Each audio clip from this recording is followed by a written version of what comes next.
Boa noite, irmãos. A paz do Senhor, irmãos.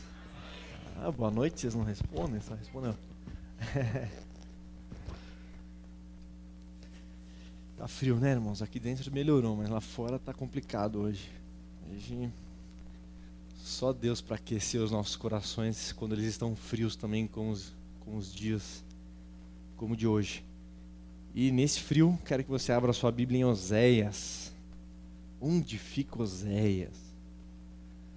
Depois de Daniel, tem Jeremias, Lamentações de Jeremias, Ezequiel, Daniel, Oséias. É o primeiro da sequência de profetas menores. Não menores porque são menos importantes do que os outros. Menores porque escreveu um livro menor. Então tem uma quantidade de livros que tem uma quantidade de capítulos reduzido. Isso faz com que eles se chamem profetas menores, mas não que a mensagem seja menos importante ou que o profeta seja menos importante. É apenas uma questão didática. E temos Oséias aí como o primeiro dos profetas menores. Talvez Daniel também, alguns divergem. Oséias capítulo 1, versículo 1. Todos acharam? Foi facinho? É um grupo de livros que a gente não está muito acostumado, às vezes, a usar.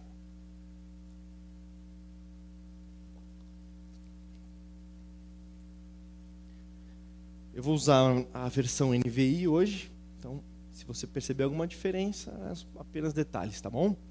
Versículo 1 diz assim: Palavra do Senhor que veio a Oséias, filho de Beeri, durante os reinados de Uzias, Jotão, Acás e Ezequias, reis de Judá, e de Jeroboão, filho de Joás, rei de Israel.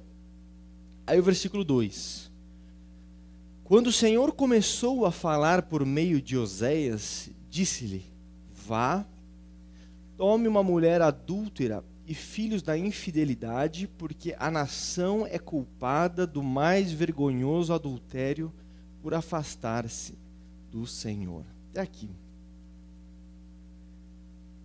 Oséias é chamado de o apóstolo João do Antigo Testamento, pela mensagem de sempre de amor e de esperança que ele traz ao povo, que coincide com a linguagem de João em falar muito do amor de Deus. Esse livro foi escrito por volta de 750 e 700 anos antes de Cristo. Então já é um livro com mais de 2.700 anos, mas tem algumas coisas importantes para nos ensinar aqui. Que momento é esse que Israel está vivendo? É necessário fazer um breve apanhado, um breve resumo do que foi a história de Israel e de algo que definiu toda a história de Israel. Quando você lê a Bíblia ali, o Antigo Testamento, começando em Gênesis e terminando em Malaquias, você vê uma marca muito comum e muito normal durante os livros, enquanto você lê e percebe a história deste povo. A palavra-chave é inconstância. É de impressionar a inconstância do povo de Israel, como eles saíam de uma situação de aliança com Deus e entravam numa situação de rebeldia e desobediência a Deus, numa facilidade incrível que espanta os nossos olhos e admira o nosso coração. Por exemplo, quando você pega ali no livro de Êxodo, o povo pelo deserto, rumo à terra prometida, como é impressionante como o povo, depois de um milagre, depois de Deus abrir o mar vermelho, ou fazer com que a água saia da rocha, é impressionante como você vê aquele povo se alegrando, adorando a Deus, se rendendo a Deus, declarando todo o seu amor a Deus, toda a sua devoção a Deus. Mas é igualmente espetacular e impressionante como esse mesmo povo, pouco tempo depois, já está adorando outros deuses, já constrói um bezerro de ouro, já se volta para a murmuração, para a reclamação. Essa dinâmica é muito clara no Antigo Testamento e é impressionante. Você também vê muito isso no livro de Juízes.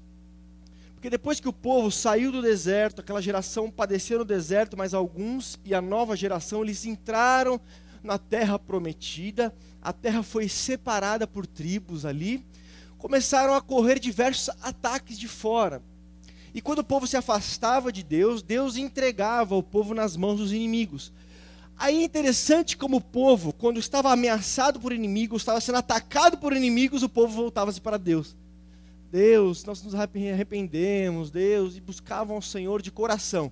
Aí Deus levantava um juiz, por isso é o livro dos juízes. Deus levantava um representante da nação, um verdadeiro libertador da nação.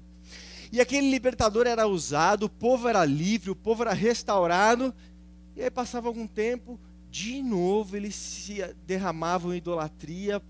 A idolatria no Antigo Testamento não é que eles tinham vontadezinha de adorar outros deuses. Nossa, como é gostoso se curvar diante de outras imagens e adorar outros deuses. Acordei com uma vontade de adorar um Deus. Não, não era isso. É que os deuses das regiões ali de Canaã, eles estavam envolvidos muito com a colheita, com o plantio, com a vida, com a geração de filhos.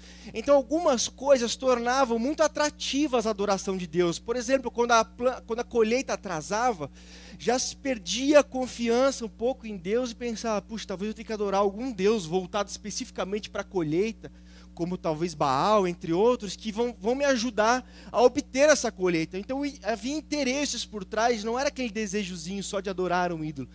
Então, constantemente isso acontecia. Então, o povo se via em encrenca, se via em problemas, buscava a Deus. Deus levantava um juiz, o povo era livre, passava um tempo, ele se derramava em pecado, idolatria de novo. Aí orava a Deus, pedia misericórdia, Deus levantava outro juiz.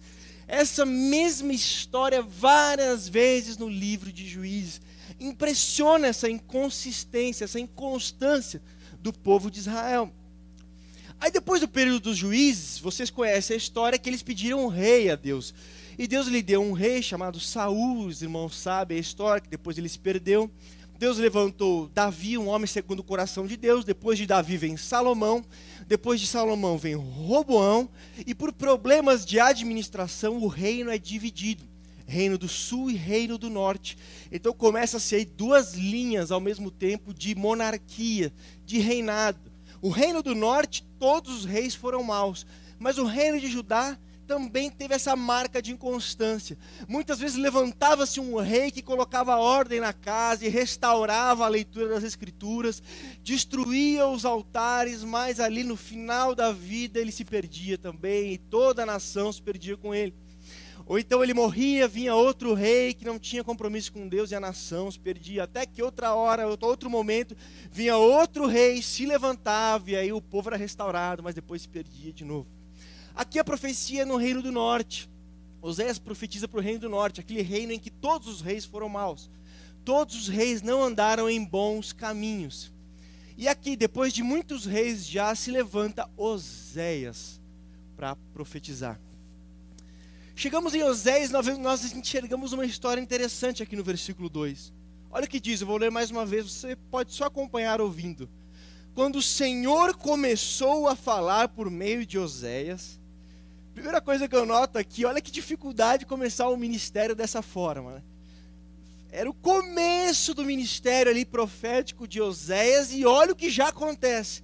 Olha o que Deus ordena a Oséias. Disse, vá, tome uma mulher adúltera e filhos da infidelidade, porque a nação é culpada do mais vergonhoso adultério por afastar-se do Senhor. Em muitos lugares você encontra na Bíblia histórias, parábolas, histórias que não aconteceram, e Jesus contou muitas parábolas, Deus usou de várias figuras, mas aqui Deus resolve usar uma história verdadeira, com pessoas verdadeiras, como se fosse um teatro da vida real, algo que realmente aconteceu, pois essa mulher que Oséias vai tomar como esposa, ela tem descendência. Isso nunca acontece quando o texto é figurado ou metafórico. Então essa história realmente aconteceu. Deus chama Oséias e falou, Oséias, eu vou te usar para falar para essa nação. Só que a sua vida, o acontecimento da sua vida será a pregação que eu levarei para esse povo. Está disposto, Oséias, a entregar a sua vida para ser um ensinamento vivo para esta nação? É interessante que às vezes nós queremos ser usados por Deus, mas será que nós estamos dispostos a sermos usados por Deus em qualquer circunstância para fazer qualquer coisa que Ele nos pedir? Há um consenso bem grande primeiro, que esse texto é literal, que essa história realmente aconteceu.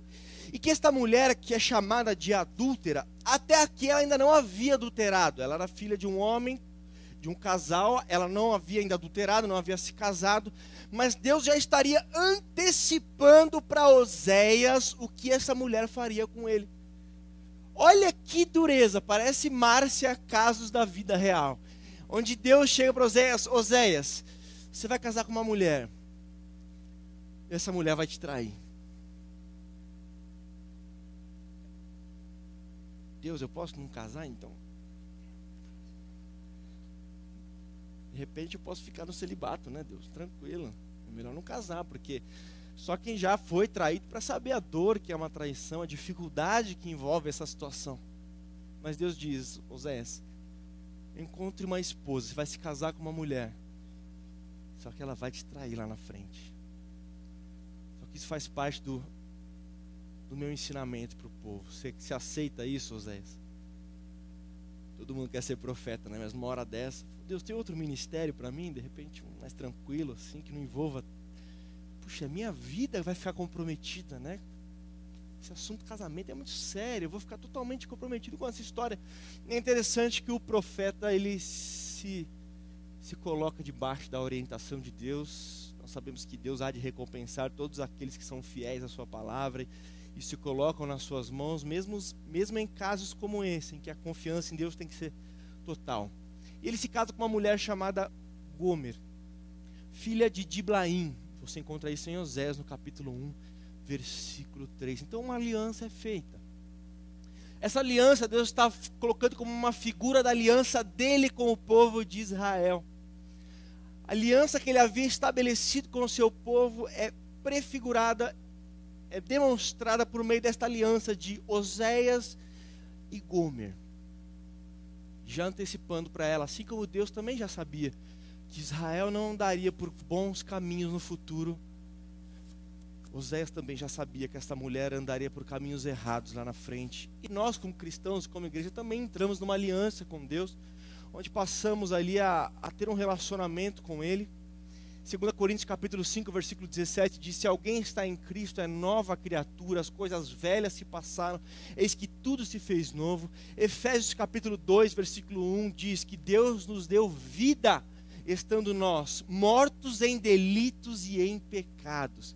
Então, numa situação de dificuldade que nós estávamos, de morte espiritual, de separação de Deus, Ele nos chamou e estabeleceu uma aliança conosco. Então aqui um paralelo de alianças, a aliança de Deus com Israel, a aliança de Oséias com Gomer, a aliança minha e sua, e da igreja de forma geral, com Deus e com Jesus. Só que aí acontece aquilo que Deus havia dito. No capítulo 2 do versículo 5 diz assim: a mãe deles foi infiel, engravidou deles e está coberta de vergonha, pois ela disse: irei atrás dos meus amantes, que me dão comida, água, lã, linho, azeite e bebida. Em Oséias 2,8, Deus faz um paralelo com a história dele e do povo de Israel e diz: ela não reconheceu que fui eu quem lhe dei o trigo, o vinho e o azeite, quem a cobriu de ouro e de prata, que eles usaram para Baal. Então, assim como o povo havia andado por maus caminhos, abandonado a sua aliança com Deus, e se curvado principalmente diante de Baal, um deus estranho, um deus dos cananeus, com cultos que envolviam diversas práticas muito baixas e muito tristes, muito degradantes para as pessoas, assim também a mulher de Oséias o abandonou a aliança que tinha com Oséias e foi atrás de amantes. E por isso que Deus já havia antecipado para ele que a mulher que ele escolheria, que Gomer, a mulher com a qual ele se casaria, seria uma adúltera e teria filhos e filhas de adultério. Então olha com que velocidade as coisas acontecem. Ela teve alguns filhos com Oséias nesse meio tempo, mas em pouco tempo, não dá nem 5 anos aqui, ela já abandona o seu marido Oséias e vai diante de amantes. é a figura do que foi toda a história de Israel, toda a inconstância de se voltar para Deus, estabelecer uma aliança com Deus e logo se afastar dessa aliança, juntar suas forças e ter um compromisso com o Senhor, mas logo esvanecer e perder esse comprometimento com Deus. E é interessante que isso retrata um pouco a história da igreja. Quando você olha no livro de Apocalipse, nos capítulos 2 e 3, que deve ter sido escrito por volta do ano 90 depois de Cristo, ou seja, a igreja ali no seu começo, no seu início, você já percebe o quão ela já se desviou do propósito, quantas brechas ela cedeu, quantas brechas ela deixou abertas e quanto ela desvirtuou dos seus ensinamentos e dos seus propósitos. Você pega, por exemplo, a igreja de Éfeso, que havia, embora muitos elogios, ela havia perdido o seu primeiro amor. E qual foi o primeiro amor que ela perdeu? Efésios 1,15, Paulo diz que o primeiro amor foi esse. Diz assim: é conhecido o vosso amor para com todos os santos.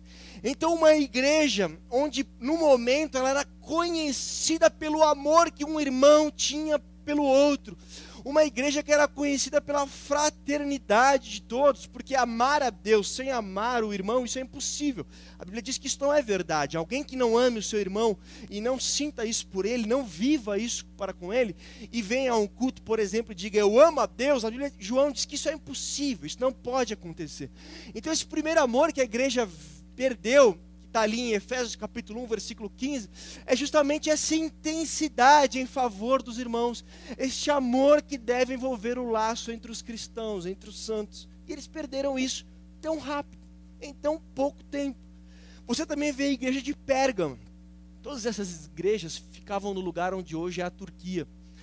Eles toleraram ali uma doutrina chamada doutrina de Balaão, que está envolvida com a corrupção do povo. Balaão viu que não poderia amaldiçoar o povo, então ele deu conselhos para que o povo fosse corrompido por outros povos. Então essa corrupção moral, que também está envolvida com a doutrina dos nicolaítas, talvez uma ideia de que já que se está na graça, então não tem problema às vezes você viver em pecado, não há tanto problema. Então todas essas ideias de corrupção, mas tão rápido. Uma igreja que acabou de nascer há poucos anos, como é que já pode estar tão corrompida? Como pode já ter cedido tanto espaço ao inimigo? Tiatira também fala ali de Jezabel, e Jezabel está muito ligada à afronta às autoridades, à rebeldia, a não se submeter às autoridades. Então ela já havia ali perdido uma noção de autoridade que existe na igreja. Você vê a igreja de Sardes, que tinha nome de que vivia, mas já estava morta.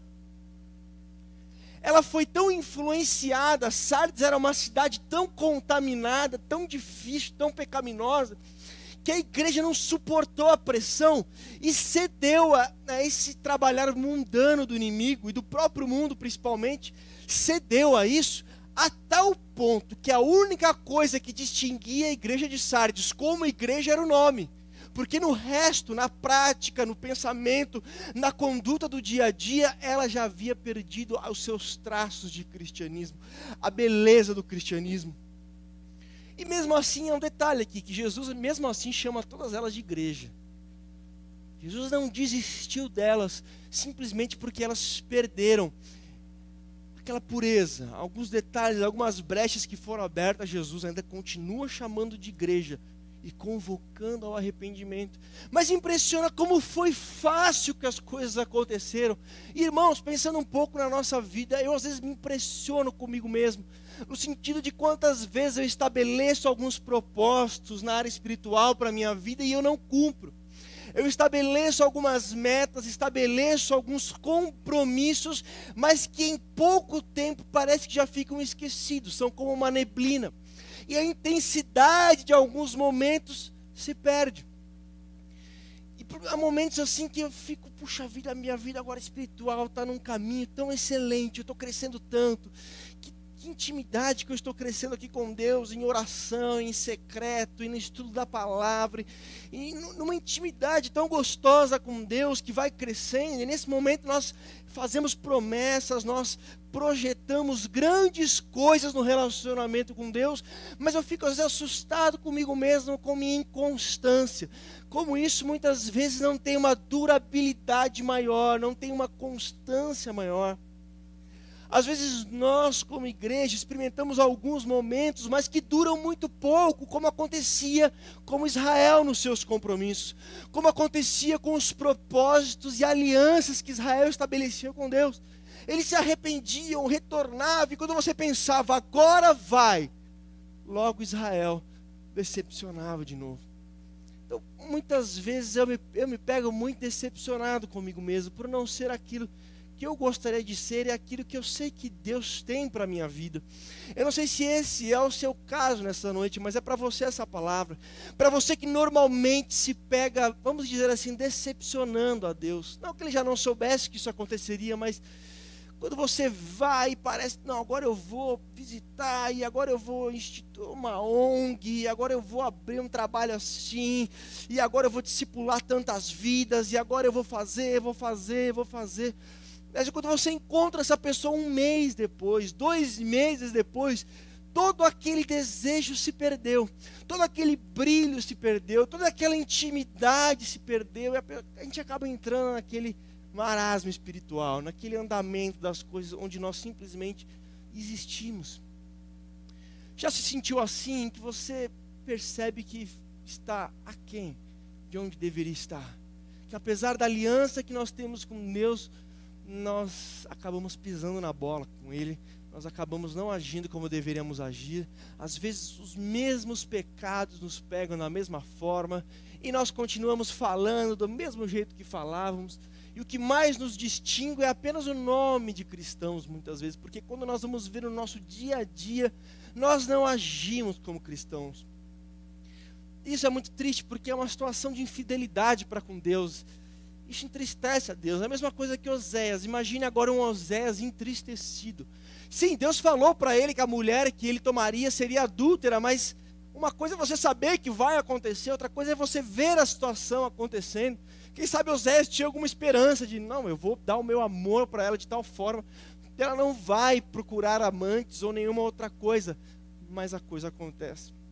E Deus, que sempre cuida de nós, é o nosso pastor, nos dá uma alegria, uma paz que só vem dele em alguns momentos da nossa vida. Tudo que nós oferecemos para ele é o nosso domingo à noite, mas durante a semana os grandes exemplos às vezes vêm dos moradores de rua que devolvem quantias de 20 mil reais, que encontram. Os grandes exemplos vêm, hoje eu vi uma notícia até de um labrador que salvou 2 pessoas. Os grandes exemplos vêm de onde não se espera, quando nós deveríamos ser essa luz do mundo, este sal da terra, coisas que nós já desejamos ser, coisas que nós já projetamos para a nossa vida, coisas que nós queríamos em alguns momentos do passado, com intensidade nós desejamos isso para nós, mas não sei o que aconteceu, em algum momento nós fomos infiéis e nos perdemos, entramos nesse fluxo de rios que nos envolve de tal forma que a vida cristã vira algo sem vida.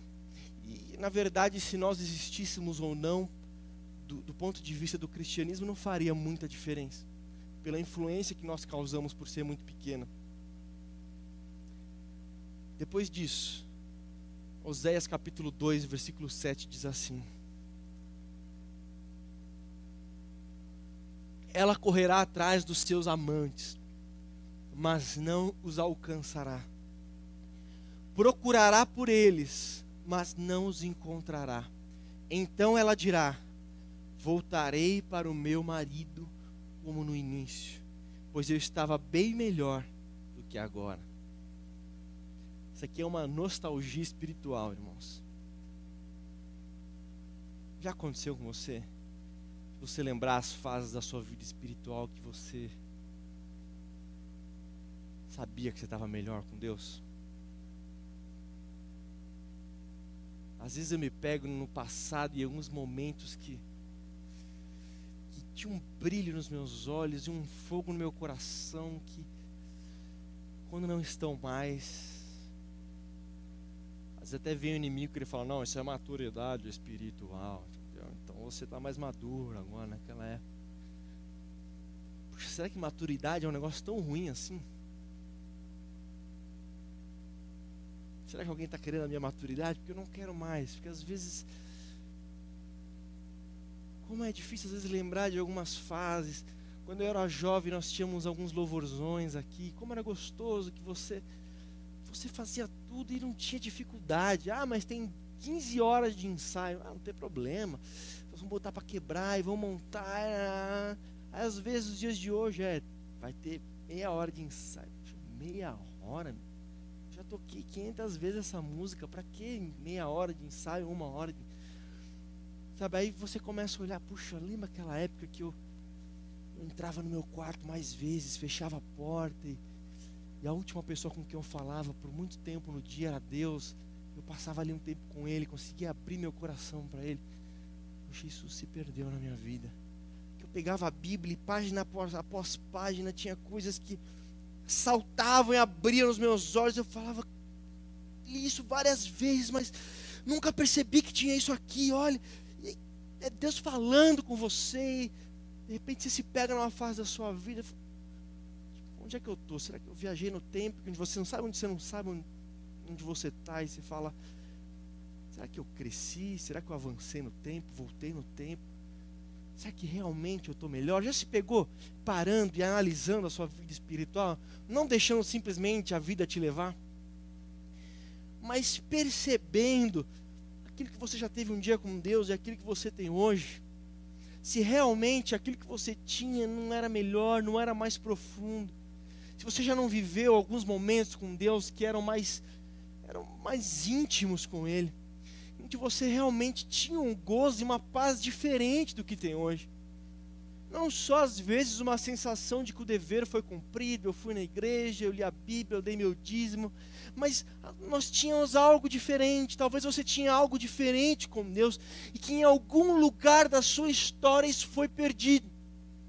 Em algum lugar da sua existência você não encontra mais. Aliás, você encontra quando vê alguém se convertendo, encontra quando vê alguém que está com o seu coração inflamado pela glória de Deus, alguém que está ainda vislumbrado com as verdades de Deus. É só aí que nós encontramos, mas às vezes quando olhamos para dentro, nós vemos uma religiosidade qualquer.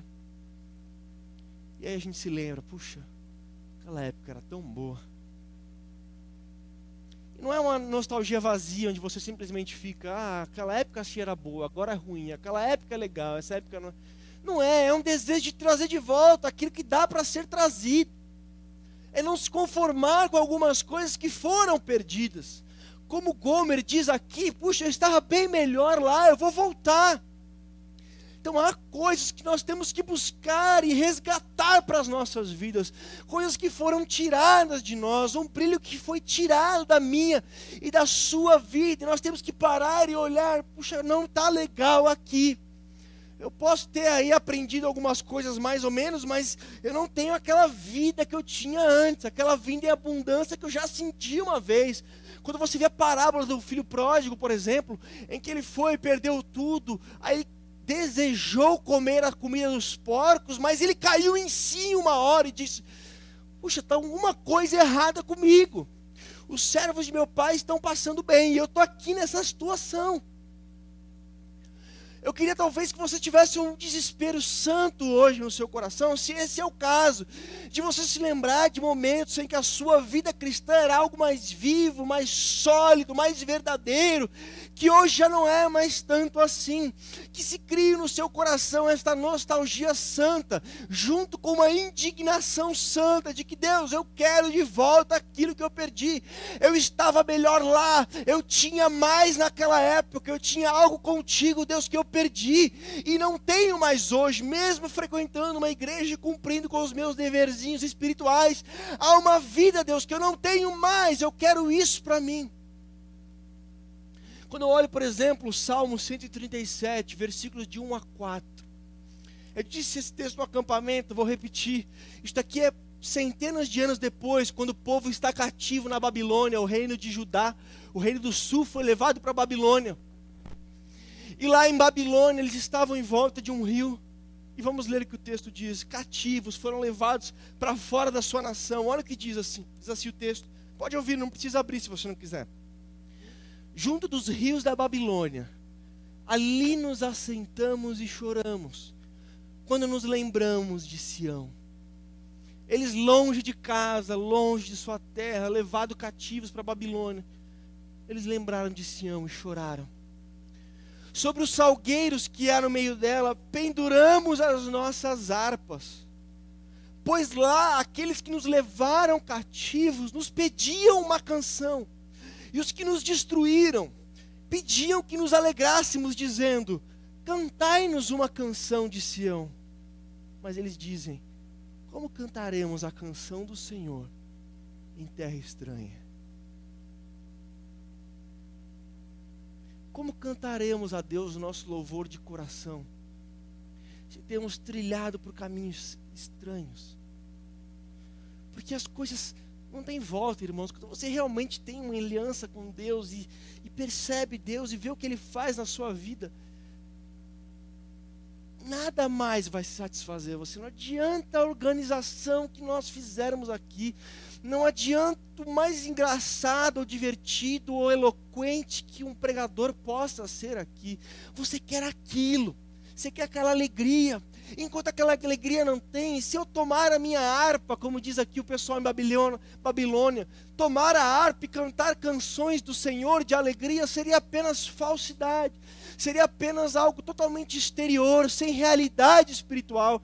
Então eles colocaram as suas harpas, guardaram as suas harpas e dizemos: não tem como cantar canções alegres do Senhor em Babilônia, numa terra estranha.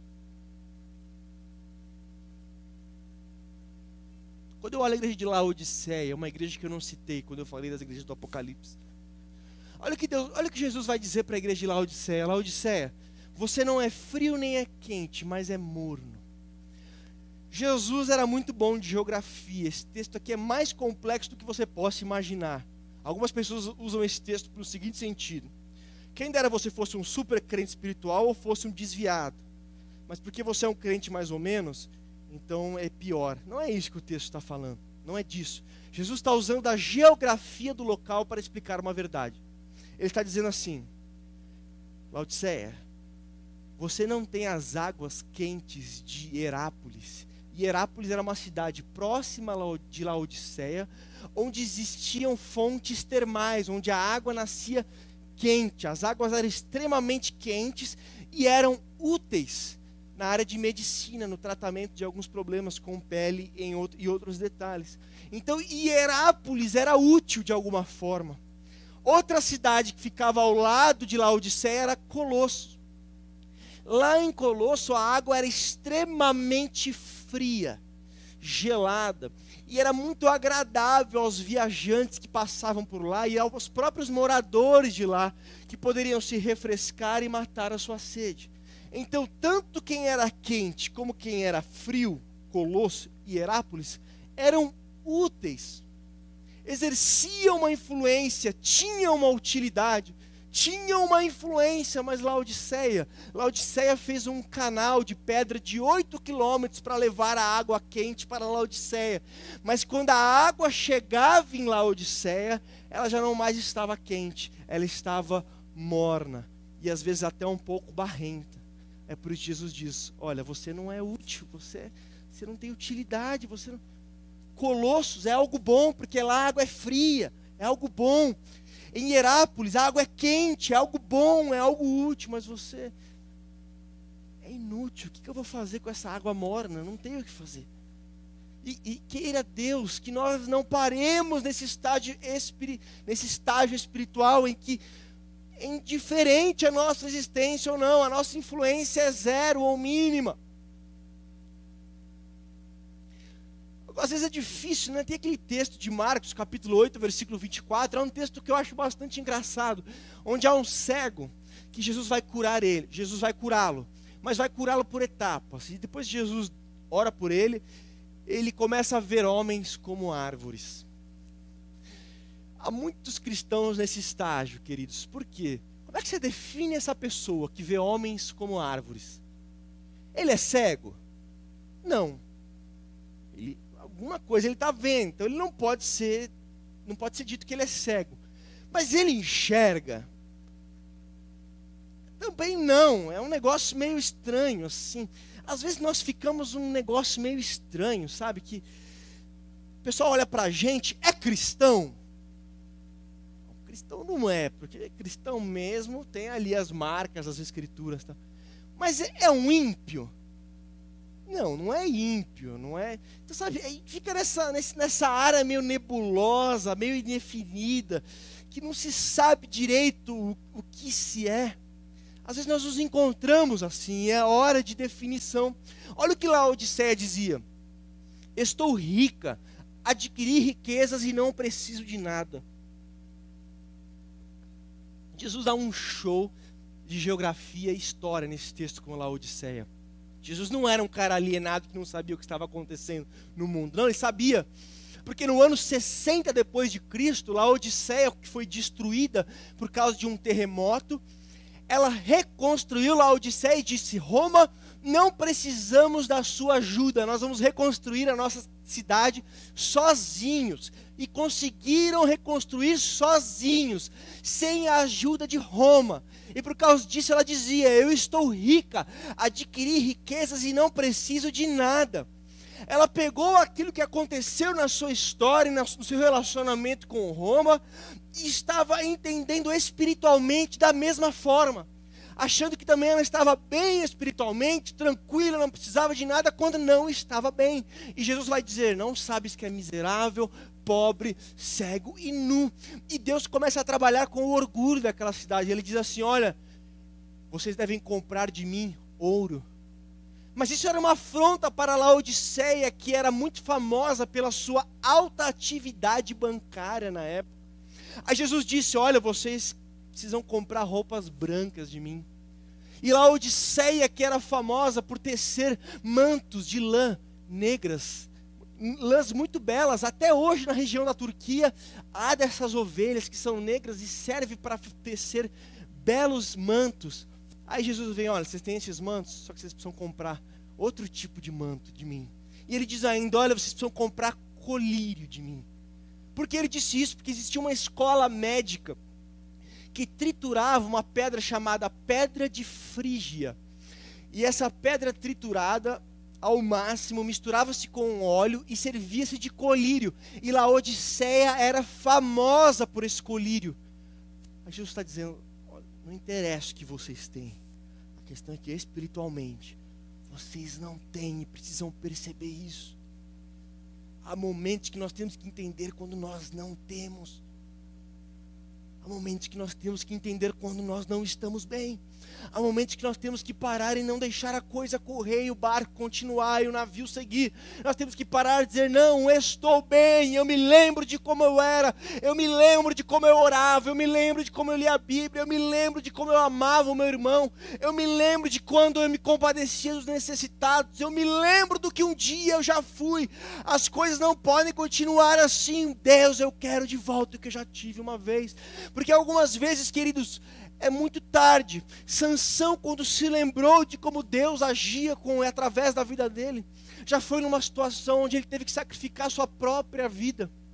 Ele, depois de ser usado tremendamente por Deus, mas brincar com Deus, vocês conhecem a história com Dalila ali, onde ele conta o seu segredo, ela corta seu cabelo, ele perde a sua força, perde a unção do Espírito Santo nele.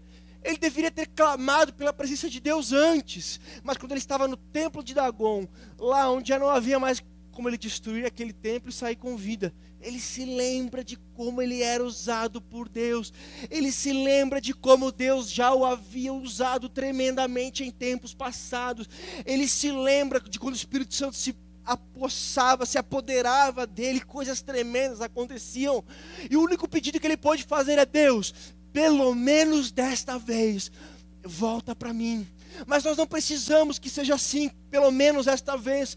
Você pode se lembrar de hoje, dos grandes momentos da sua vida, e pedir para que Deus te restaure hoje, de pedir que a mesma unção que um dia já esteve sobre a sua vida, a mesma glória que você já recebeu uma vez, a mesma intimidade que você tinha com o Senhor, volte hoje, e não apenas por uma vez, mas por toda a sua vida, e que te leve por caminhos que você ainda não foi, e te dê revelações, e te dê uma autoridade que você ainda não experimentou, e que te leve além. É tempo de nós olharmos o que nós perdemos, ou o que foi roubado de nós, e dizermos: Deus, eu a quero de volta. Deus, tem compaixão de mim. Eu não fui fiel à sua aliança, mas eu estou de volta, Senhor. Eu estou aqui porque eu quero aquilo que eu perdi. Salmo 32:3, Davi diz assim: enquanto eu calei os meus pecados, envelheceram-se os meus ossos, pelos meus constantes gemidos todos os dias. É difícil, irmãos, quando você já teve uma intimidade grande com Deus e não está bem, e sabe que não está bem. É algo que dói, é algo que machuca. E o único pedido que pode ser feito é Abacuque 3:2. Deus, aviva a tua obra no meio dos anos. No meio dos anos, faze-a conhecida. Ou então Lamentações, capítulo 5, versículo 21.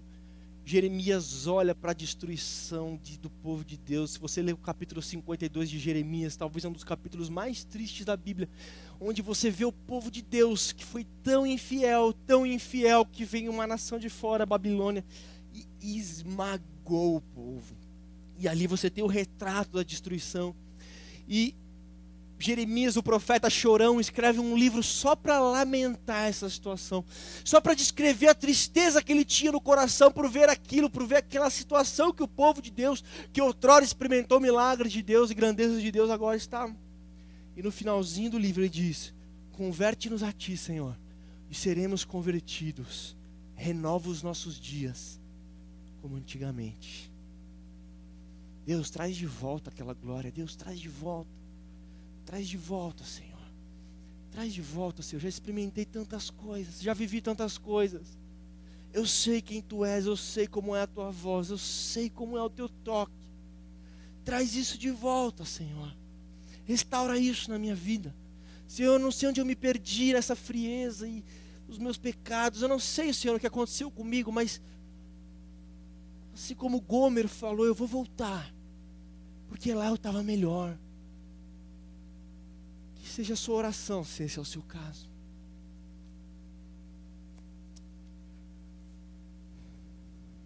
Só que agora não é fácil também, né, queridos? Quer dizer que a Gomer casa, sai com os amantes, amantes plural, amantes, plural, vários. Aí percebe: puxa, eu não estou bem, vou voltar. Legal para Oséias, né? Legal, seja bem-vinda, tal.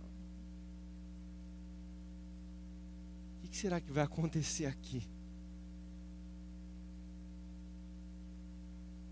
É isso que a gente faz com Deus, na verdade, né, irmãos? A gente promete um monte de coisa, tal, aí vai, não cumpre, pecados, e desviamos do foco, perdemos o interesse por Ele e tal.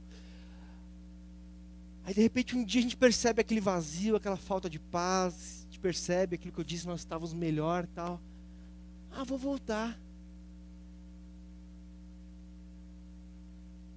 Vou voltar, assim, tranquilo.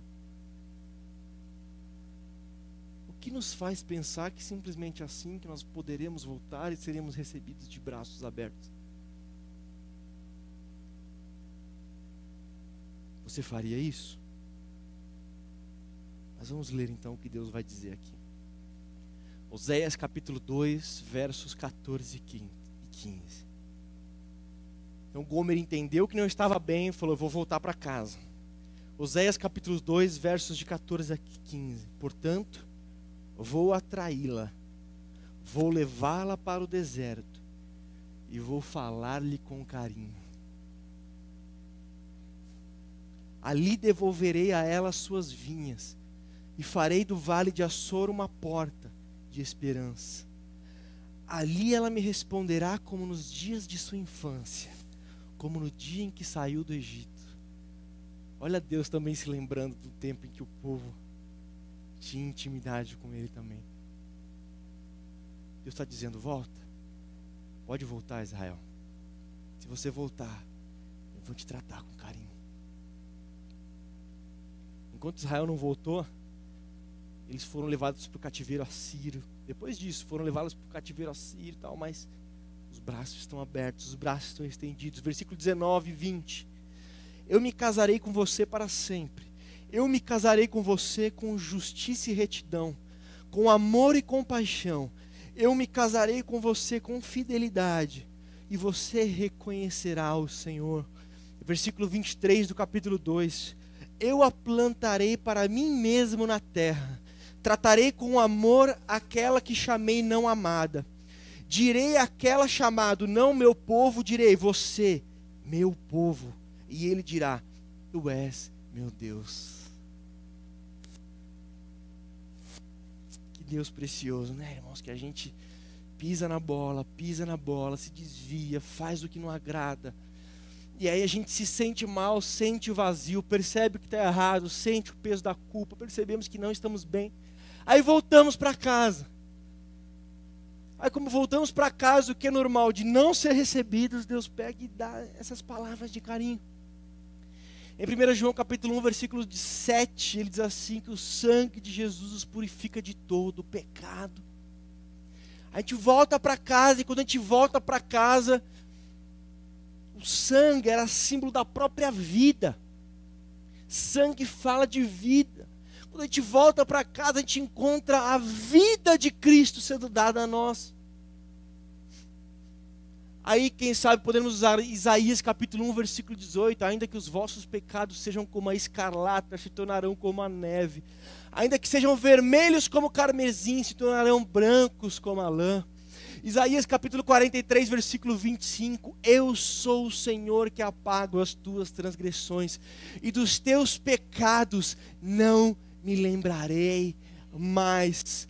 Não só ele abre os braços, volta para casa, ele não vai ficar te acusando na hora em que as coisas não forem tão bem, ou na hora que tiver ali uma crise familiar, como às vezes acontece, aquela pessoa que perdoou o cônjuge que uma vez traiu, já te perdoei uma vez, hein? Agora vê se fica esperto, que eu ainda lembro, está me devendo, e vai.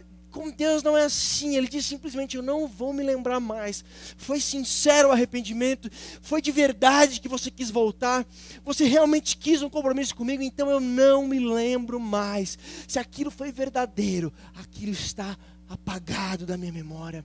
1 João capítulo 2, versículo 1 diz assim, filhinhos, essas coisas vos escrevo para que não pequeis.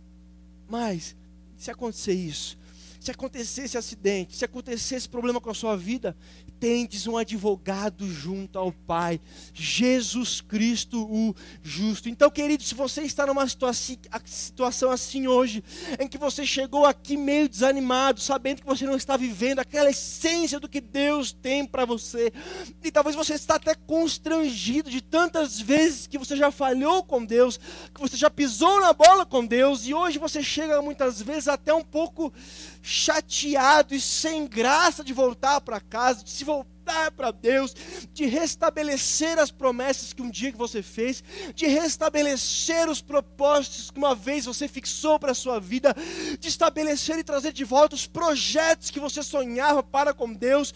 Saiba que você não precisa se envergonhar. Se há arrependimento no seu coração, se há desejo pela presença de Deus no seu coração, se há quebrantamento no seu coração, volta para casa hoje, restabelece tudo que foi perdido hoje, restabelece as suas alianças hoje, proclama em nome de Jesus a sua salvação, a sua vitória, a sua libertação, o seu resgate, porque Deus prometeu assim. Quando Gomer se volta e diz, agora eu vou voltar para casa, vamos ver o que vai acontecer. E Deus diz para Oséias no capítulo 3, no versículo 1, o Senhor me disse, vá, trate novamente com amor sua mulher, apesar de ela ser amada por outros e ser adúltera, ame-a como o Senhor ama os israelitas, apesar de eles se voltarem para outros deuses e de amarem bolos sagrados de uvas passas. Olha, assim como eu recebo os israelitas e os amo, apesar de eles terem me traído e ido atrás de outros deuses, você também, Oséias, vai ser uma mensagem viva da minha atitude. Vai, recebe a sua mulher mais uma vez, ame-a mais uma vez, demonstra que Oséias já amava a sua mulher, ame-a novamente. Restaure o seu matrimônio, assim como eu restaurarei Israel. Assim como eu amo Israel, assim como eu vou voltar e receber a minha nação. E assim é com você, queridos, há esta promessa. Se você quiser voltar, vá, trate novamente com amor, prepare-se para ser recebido por um Deus que não vai apontar o dedo para você, mas vai te amar, vai te restaurar e vai te devolver os anos que foram perdidos, as belezas e valores espirituais da sua vida que foram perdidos, e isso será restaurado para você. No capítulo 3, os versos 2 e 3, olha que interessante que diz: por isso, eu a comprei. Comprou a esposa? Eu a comprei por 180 gramas de prata e 1,5 barril de cevada, de cereais. E eu lhe disse: você viverá comigo por muitos dias. Você não será mais prostituta, nem será de nenhum outro homem. E eu viverei com você. Oséias dizendo. Olha o estado de degradação que essa mulher chegou. Provavelmente, ela se tornou uma escrava sexual. Ou então contraiu dívidas tão grandes que ficou presa a senhores. Que nós conhecemos hoje aí um pouco, nós ouvimos falar disso. Ela chegou a uma situação tal em que ela era uma escrava sexual. Oséias teve que ir lá pagar um preço alto, uma quantidade alta, para poder resgatar a sua mulher. Quando você voltar, se restabelecer nos seus propósitos, você vai descobrir que um sangue foi derramado, que um preço foi pago, que a dívida foi paga. Aí Deus vai poder dizer assim: eu paguei. Você está arrependido? Você quer voltar? Então está pago. Aí o inimigo: não, mas é minha escrava. Era, não é mais, está pago já. Já tem um preço que foi pago. Eu queria que preparasse o vídeo. Eu trouxe um vídeo aqui de um irmão que chama Paul Washer. É um pastor muito conhecido aí, principalmente dos jovens. Ele é muito abençoado, é um cara que Deus tem levantado no ministério da palavra, na pregação. Eu sei que muitos já viram, mas ele dá um testemunho dele rapidinho. Pra você saber de onde Deus, o que Deus fez na vida dele. E depois tem um outro vídeo. Eu gostaria de encerrar com isso. Eu sei que eu passei do horário, são 5 minutos agora. Let me tell you about my Jesus. Let me tell you. Let me testify about my Lord. 22 years ago, I woke up in my apartment, half naked, having drunk myself almost to death. I noticed that I was cold, and I felt something on my face. What was I lying in? I stumbled to my feet, and I went to the mirror, and I turned on the light. And this very distinguished, eloquent preacher, lost and without Jesus, had slept the entire night in his own vomit. Let me tell you about my Jesus. He has saved me.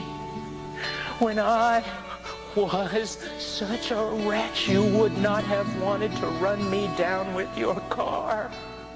But my Jesus, He bought me with His blood. And my Jesus, He came to me, and my Jesus took away my sin, and my Jesus took away my shame. Oh, hail the power of Jesus' name. Let angels prostrate fall, bring forth the royal diadem and crown him Lord of all. That's my Jesus. And I glory in my weakness, and I glory, yea, even in my sin. Where did those stars go today? Have you ever asked yourself that question? Where did the stars go this morning? Did someone put them in their pocket and take them to another place? The stars were there, but there was so much light. They could not be seen. But I walked out. The pastor picked me up on the side of the road. I was outside looking at those stars, and I could only see those stars because of all the blackness around them.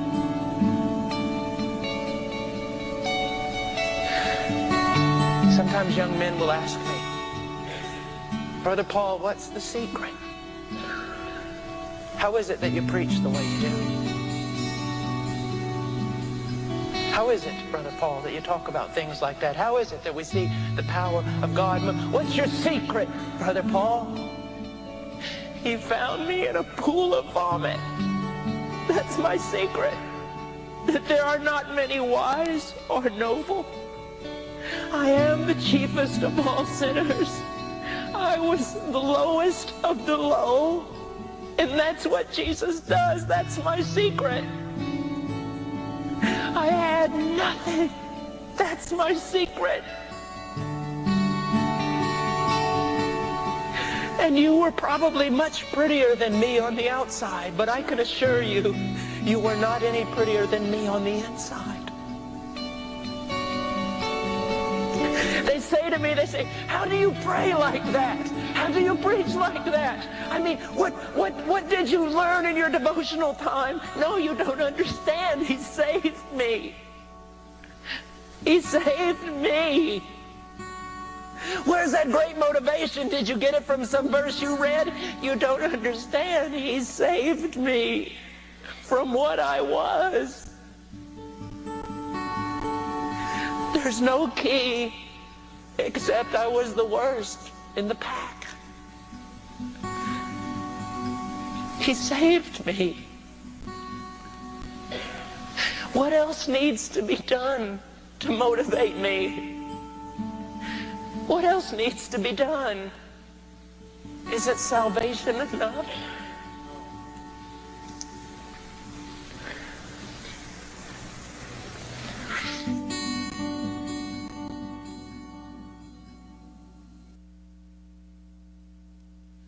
Let me tell you about my Jesus. Let me tell you. Let me.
coração, atraído pela redenção no olhar.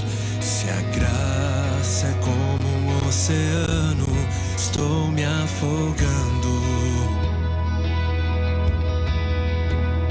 Os céus e a terra se encontram e o meu coração é tomado em grande furor. E eu não perco o meu tempo em lamentos quando eu me lembro que Ele me ama, tanto me ama, tanto me ama, tanto Ele ama. Ele me ama, tanto me ama, tanto me ama, tanto Ele ama, Ele ama, sim, Ele ama.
Vamos ficar de pé para orar, irmãos?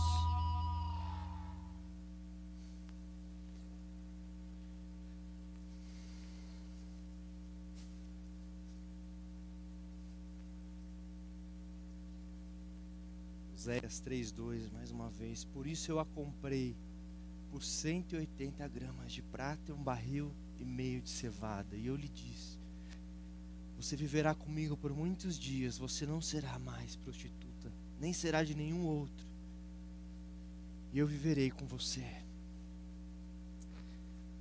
Que essa seja uma resposta de Deus para o seu coração, quando você entrou aqui perguntando-se se Ele ainda te queria, ou se ainda haveria algum jeito. Oh Senhor, obrigado, Deus, por ter lavado as nossas vergonhas e nos aceitado, os piores dos pecadores, Senhor. Ó Senhor, obrigado, Deus, porque se a pessoa que está do nosso lado soubesse tudo que nós já fizemos até hoje, ela nem conversaria com a gente, talvez. Só que a pessoa que está do lado dela também, se soubesse, não falaria com ela, e assim por diante. O único que nos conhece completamente, cada detalhe, és tu, Senhor. E é o Senhor quem diz: eu a trairei, a levarei para o deserto e ali falarei com ela com carinho. Nós não queremos, Senhor Deus, fazer da tua graça um abuso para o nosso pecado, não, de maneira nenhuma, Senhor. Mas nós queremos que seja este amor e essa bondade tua para conosco, Senhor, que nos motive a sermos fiéis, nos levantarmos hoje para voltarmos ao propósito que tínhamos contigo, para restaurar a nossa aliança contigo, Deus, e declarar que estamos de volta, que o sonho permanece, que os ideais permanecem, os projetos permanecem, que o mesmo desejo que pode ter sido abafado por algumas circunstâncias, ele ainda está aqui, Senhor. Então reaviva em nós, Deus. Reaviva em nós, Deus. O Senhor disse: eu atrairei. Atrai-nos, Senhor, atrai-nos com a tua voz, atrai-nos, Senhor, atrai-nos com o teu perdão e o teu amor, atrai-nos, Senhor, atrai-nos, Deus. Oh, Senhor, querido, se você entrou aqui nessa noite e você estava de certa forma desmotivado por saber que não estava vivendo mais aquilo que Deus realmente projetou para a sua vida, eu queria que você falasse com Deus aí no seu lugar. Eu queria que você conversasse com Ele aí e dissesse: Deus, eu quero voltar para casa, Senhor. Deus, eu sei que eu não tenho te dado o amor que o Senhor merece, não tenho sido feito e pensado e falado da forma que deveria. Mas Deus, me recebe de novo, eu estou de volta, Senhor. Fala com Ele no seu lugar. Você não precisa vir aqui à frente. Você pode fazer isso no seu lugar, se derrame diante dEle. E deixa Ele reavivar o teu coração. Deixa Ele devolver aquele amor que havia no seu coração, aquela paixão que havia dentro de você, aquele desejo que você teve uma vez e já não tem mais. Deixa Ele restituir, deixa Ele te mergulhar no seu oceano de amor. Deixa Ele falar o teu coração com carinho, mostrar para você que Ele tem um plano para você, Ele te ama. E é verdade que eu e você muitas vezes perdemos tempo. É verdade que eu e você muitas vezes saímos do propósito, mas Ele continua lá dizendo: volta para casa, volta para casa. Mas Samuel, eu já estou aqui dentro da igreja. Não é só isso, querido. Estou dizendo da vida e vida com abundância, da paz que excede todo entendimento. Não um reino que é comida ou bebida, mas é gozo, paz, alegria. É poder de Deus para a salvação de todo aquele que crê. Estamos voltando para casa, Senhor. Oh Deus, nós vamos restituir, Deus, o nosso devocional contigo. Converse com Deus aquilo que vocês tinham e que foi perdido no tempo. Converse com Ele, diz: Deus, será restaurado no nosso relacionamento.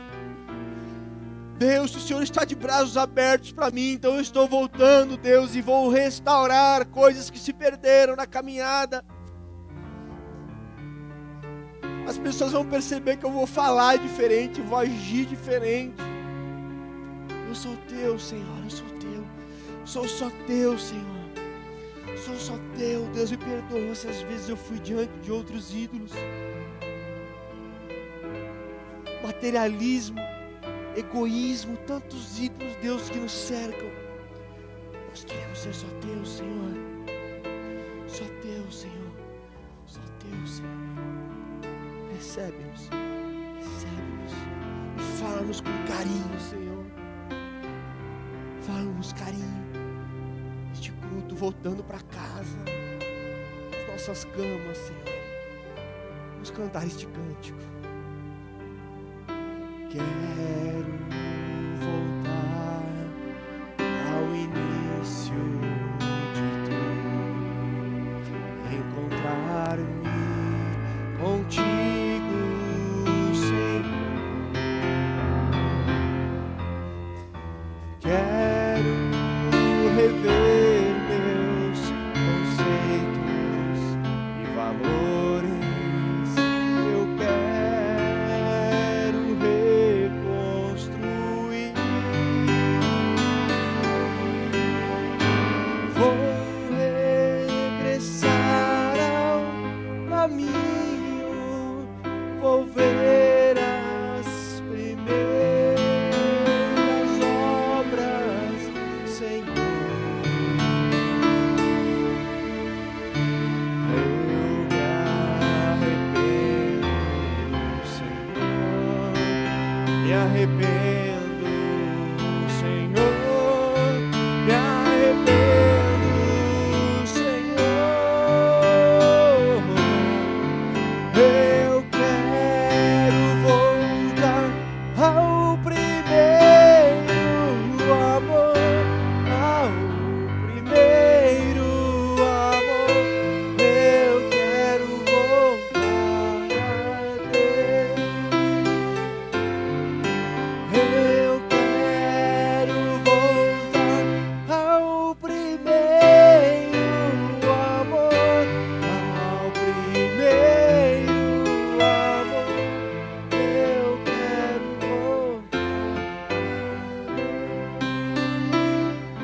a sua oração, repita assim comigo: meu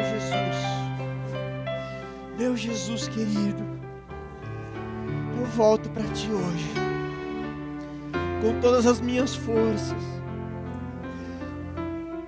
para Ti que não desistiu de mim, que não se esqueceu de mim, que não me descartou por eu ser infiel, que não me jogou fora por eu ter sido infiel, mas que trabalhou, que enviou palavras, enviou amigos, e de várias formas, por vários laços de amor, me trouxe até este momento, para que eu entendesse que ainda há esperança para mim, que eu ainda sou Teu, que o Senhor ainda me recebe com braços de amor, e restaura aquilo que foi perdido, e restaura aquilo que um dia eu fui, e renova em mim um coração reto, um coração que é puro. Estou de volta, Senhor, para os Teus propósitos, e para os Teus projetos, e para os Teus sonhos. Usa a minha vida, assim como Oséias se colocou à sua disposição, para ser uma mensagem viva ao povo. Que a minha vida também seja a própria pregação do Teu Evangelho, a própria mensagem da Tua boca, porque eu sou Teu para sempre, em nome de Jesus. Amém, Senhor. Amém, Senhor. Uma salva de palmas para Jesus. Obrigado, Senhor, por tudo, Senhor, pela paciência, pelo amor. Obrigado, Senhor. Graças a